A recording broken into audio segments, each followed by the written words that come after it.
Ilhaan Nuur Cumar waxa ay ku dhalatay magaalada Muqdisho 4 Oktoobar 1981 kadib markii Ilhaan reerka ku soo biirtay waxa ayna reerkeeda u guureen magaalada Baydhabo. Waxa ay ahayd gabadhii ugu yareed 7 caruur ah oo walaalaheed ah. Aabaheed Nuur Cumar waxa uu ahaa tababare macalinimo halka hooyadeed ay geeriyootay Ilhaan oo caruur ahayd. Sidaas darteed waxa soo koriyay aabaheed iyo ayeeyadeed. Kadib markii uu bilowday dagaalkii sokeeye ee Soomaaliya 1991 waxa ay qoyska Ilhaan Cumar u qaxeen dalka Kenya halkaasi oo ay qaxooti ku ahaayeen muddo 4 sano ah. Waxa ayna 4taasi sano kadib dib u dejin ka heleen dalka Mareykanka oo ay iminka guulo waaweyn oo dhanka siyaasadda ah ka gaartay. Dabayaaqadii sanadkii 1995 ayay Ilhaan iyo qoyskeedu nasiib u yeesheen in ay ka mid noqdaan tiro qoysas ah oo qaxooti ah oo gobolka Virginia ee dalka Mareykanka dib u dejin looga sameeyay halkaasi oo ay isaga guureen wax uun yar kadib iyagoo u guuray magaalada Minneapolis halkaasi oo ay ka bilowday barashada luqadda Englishka. Waxaana la sheegay in muddo yar oo 3 bil ka yar ay ku baratay luqadda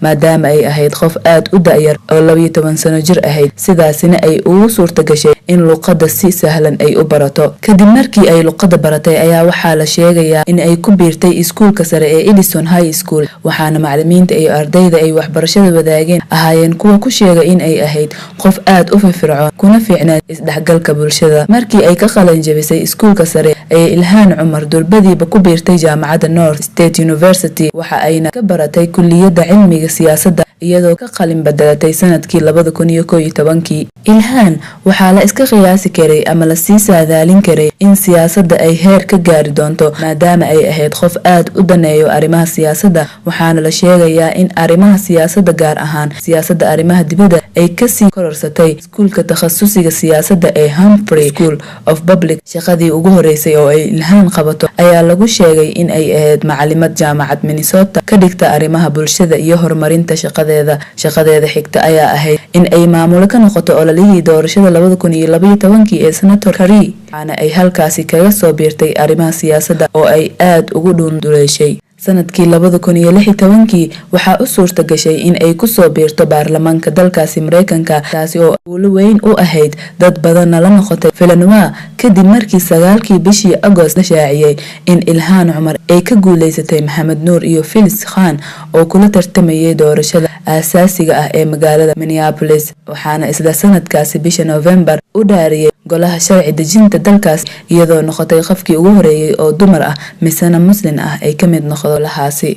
5 bishii Juun ee sanadkii la soo dhaafay ayay Ilhaan iska diiwaan gelisay musharaxiinta u tartamaya kursiga Congress-ka degmada shanaad ee Minnesota. Dad badan oo ka faalooda siyaasadda dalkaasi Mareykanka ayaa u arkay in Ilhaan ay isdaalinayso oo aysan waxba ka keeni doonin doorashadaasi balse waxay ama kaag iyo lama filan waa ku noqotay si aqlabiyad leh ee ugu soo baxday doorashada kursigaasi Congress-ka oo natiijadiisa lagu shaaciyay 78.2%. xilligaas wargeyska Times Magazine ayaa cinwaan kaga dhigay warbixin uu ku soo daawacay Ilhaan Cumar waa xidig u kacday xuquuqda haweenka Islaamka ah ee dalkaasi.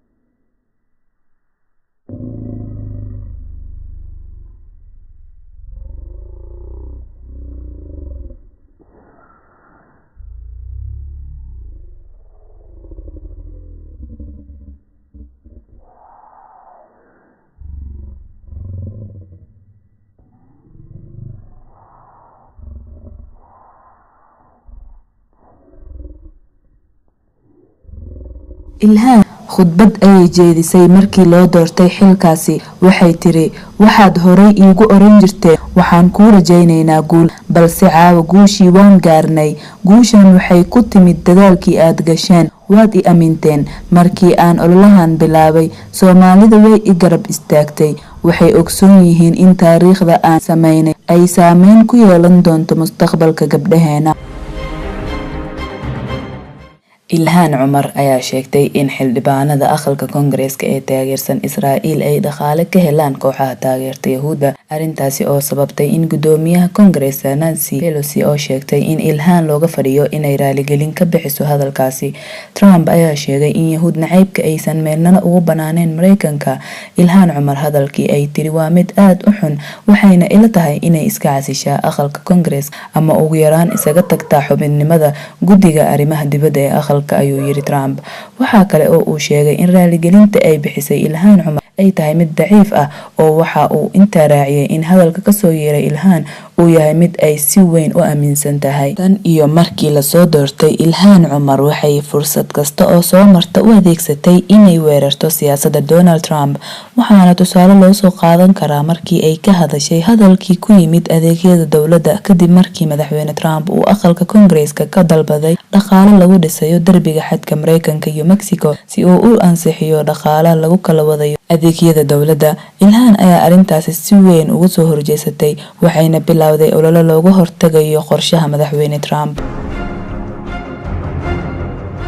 ficilada qaar ee Ilhaan Cumar ayaa sidoo kale ka xareysiisay xulafada madaxweyne Trump oo Sacuudiga uu ka mid yahay. Warbaahinta dowladda Sacuudiga ayaa weerar dhanka saxaafadda ah ku qaadeen Ilhaan Cumar maadaama ay kasoo horjeesatay siyaasadda madaxweyne Trump. Bishii December ee sanadkii tagay, telefishinka laga leeyahay dalka Sacuudiga ee Al Carabiya ayaa wuxuu baahiyay muuqaalo uu ku sheegay in Ilhaan Cumar iyo Rashida oo iyadana ka tirsan aqalka Koongareeska inay ka qayb ahaayeen isbahaysi u dhaxeeya xisbiga dimuqraadiga iyo kooxaha islaamiga ah. Ilhaan Cumar oo madaxweyne Trump ugu baaqay inay iscasisho ama isaga baxdo guddiga arrimaha dibadda ee aqalka Koongareeska ayaa saacado kadib ka jawaabtay hadalkii Trump. Waxaad la timid nacaybka weligaaba kugu jirtay oo aad u qabto Yahuudda, muslimiinta, muhaajiriinta, dadka madowga iyo dadka loogu yimid Mareykanka.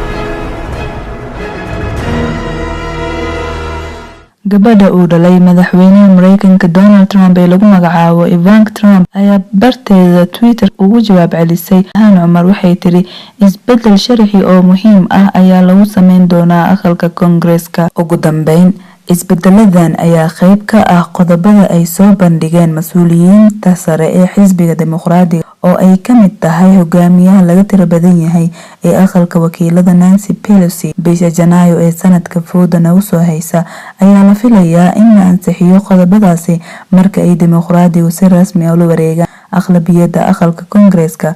Ma jirto cid igu qasbaysa inaan madaxayga xijaab ku daboolo, laakiin aniga ayaa doortay.